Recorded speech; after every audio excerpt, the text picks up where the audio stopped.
I'm not shutting up about UNCG, the false allegations, or this harassment campaign until someone answers for it all in court.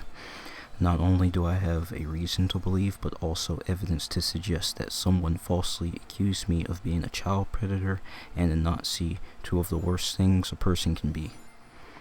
The people involved, which have been various members of UNCG's community, including Greensboro Police Department, various people in my neighborhood, and local first responders, know not to make any direct accusations outside of plausible, deniable, ordinary actions at times referencing a number or numeric symbol, usually 445, as a reference to EDP 445, a child predator, various Nazi and white supremacist symbols, as well as other references specifically to my social media profile, which has been deactivated. I live with my grandmother, and she hears the vehicles drive by, but won't listen to me when I tell her that they are driving by loudly to harass me intentionally because I'm autistic and sensitive to sounds, and that the timing is intentional. I'm 27 and I want to start my own family one day when I'm ready. However, whatever false allegations people have been spreading about me has led people to avoid, ignore, and harass me, and that has cost me friends I've had for over a decade. Making new friends is already hard enough with autism, let alone finding a girlfriend. Another reason I won't shut up about this is because when I transferred to art to try to apply for the BFA program, which I wanted to study art from the very beginning, but my grandmother did not let me and wanted me to study aerospace engineering and computer science. But aside from that, I knew when I transferred over to art, I would be in a class full of first years, which is why I didn't speak to anyone in class between fall 2022 and spring 2023. Yet there were people who were around my age, or at least upperclassmen in those classes as well. And so I wasn't it wasn't just me as an upperclassman, I meant in those first year classes. But even though I didn't speak to anyone in my classes for those 2 semesters, I'm still being accused of being a predator. UNCG's No Labels Club tried using a 17-year-old early college student to get me in trouble because the person I was paired up with at the previous meeting either misinterpreted me or intentionally, pretended to be uncomfortable so that, they could get the attention of the group leader so that they could sow distrust within the group. Because when we split off this and for discussion, what I talked about was the fact that my former best friend had a box full of STEM toys at their house, which the STEM toys, which are like sensory toys, like fidget spinners and stuff that you'd like I said at the meeting, you find those at therapy offices and stuff.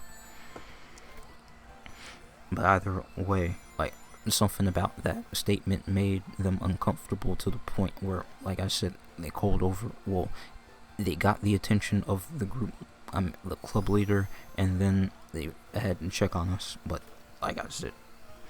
And then I knew something was fishy about that, because the next time the group size was increased to 4, and then one of the people was the 17-year-old I was referring to. And at that point, because we all went around, the 3 people said their part, but then the 17-year-old was before me. And then once she said that, I didn't say anything because I knew I was probably being set up. And then another time, I carried a ladder from the back of a UNCG truck, part of the fleet that were doing overt surveillance to create a sense of paranoia, to the UNCG Quad Police Tower. And while I was walking, a blonde woman and child walked parallel with me on the sidewalk while I was on the grass. While UNCG PD was speaking to me in Bailey Parlor about an unrelated incident. The blonde woman and child sat on a bench directly in front of me, outside like they were involved. Someone from Shaw or another dorm could have seen them out there and could have made false accusations based on them seeing that blonde woman and child out on that bench. I don't know, because all of the accusations being made against me are being made in secret outside of these, noise harassment occurring at specific times. My grandmother is controlling and possibly a narcissist, which led me to growing up without friends due to not due to homeschooling. For large chunks of my, I guess, before I graduated high school. So I went to college not just to learn, but to try to make friends as well. But someone at UNCG had a problem with me and decided to try to destroy me with lies and sabotage. Based on everything that's happened, it seems like the goal is to get me to lash out so they can either involuntarily commit me or just straight up kill me. And then claim it as self-defense. It's similar to the Daniel Penny situation on that New York subway. I can't remember the other guy's name that was choked to death, but having a group of people follow me around when I'm leaving the house or just leaving my dorm back at UNCG, and not only that, having people stand up behind me or just stand behind me when I'm like I said.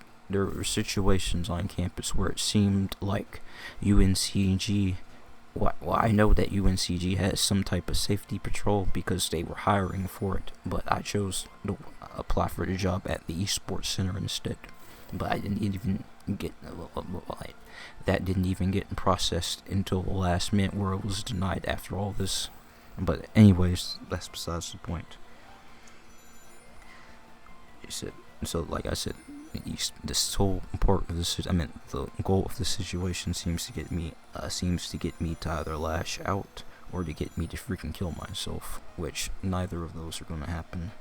Like I said, I have all the freaking evidence I need to prove that weird mess is going on, and once I get a lawyer, I will win my case, and then expose this conspiracy mess, because like I said, I was not involved in any type of conspiracy mess before people involve me in this bullshit.